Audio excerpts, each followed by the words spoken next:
All right, Kelsey, thank you so much. Yeah, just 4 remain in the East, along with Jalen, RJ, and We're going to need some stickers for that. In the corner. It's lit over there. Yeah, so we get underway Eastern Conference semis coming up on Sunday on ABC. As we take a look at these matchups, of course, you've got the Heat taking on the Sixers. You got the Celtics taking on the Bucks. Jalen, let me start with you. Of those 2 series, which one is most intriguing to you? Easy for me. This one right here. Why? Ooh. Because both of those teams feel like they should make the Eastern Conference Finals. Ooh, okay. And one of them are going home in the second round. Ooh. Championship coaches on the sideline. Hopefully Kyle Lowry's going to be healthy for that series. Joel Embiid is having an MVP caliber season. Maxey has been a breakout star. But the elephant in the room is how well is James Harden going to perform? He played well in the closeout game, but he was invisible in the other games. If he plays remotely the way he did earlier in that series, Philadelphia won't have a long series. It gets harder. Against Miami. It gets harder. Yes. But hold up, wait a minute. I know you're talking about Eastern Conference Finals. I'm talking about championship aspirations. So I'm looking at this matchup because no team has arguably played better than the Boston Celtics and how dominant they've been. But this right here, the Bucks, they're the defending champs. So I have to go on this side of the ball. And let's talk about it. Giannis Antetokounmpo, a lot of people were a little worried, especially when Chris Middleton went down. Hey, is this an opportunity, an opening for the Bulls to really get aggressive and try to take out the defending champs? He's like, oh, hold up, wait a minute. Nah, that's not the fact. They really showed up and they were complete. And then on the other side of the ball, the Celtics have been super, super polished. The best defense in the NBA so far this season.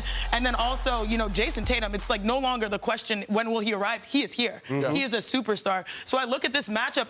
Is this the matchup where the defending champs get knocked off because Middleton's out?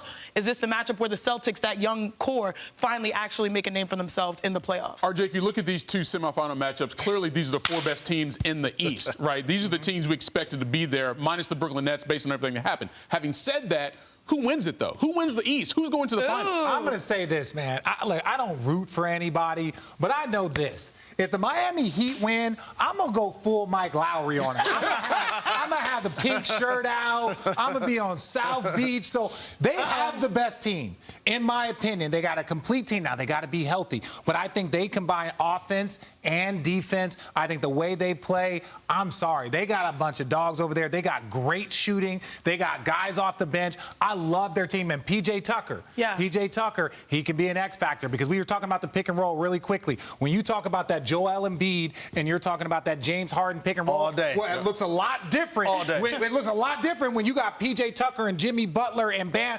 Adebayo guarding that pick and roll versus the guys for Toronto. But, you know, one quick thing.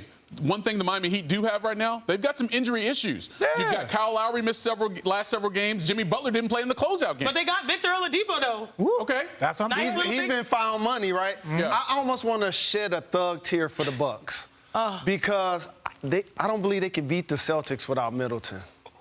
I truly don't. And Giannis is the best player in the world. And if somebody can do it, it would be Giannis. Best player in the world. But on the perimeter, the defensive player of the year, Marcus Smart, Jalen Brown, Jason Tatum, that's just so much to overcome when you Drew Holiday. And they got Time Lord back. Al Horford playing like it's 2007. I don't see Grayson Allen and Connington having the kind of series against Boston that they had against the Bulls.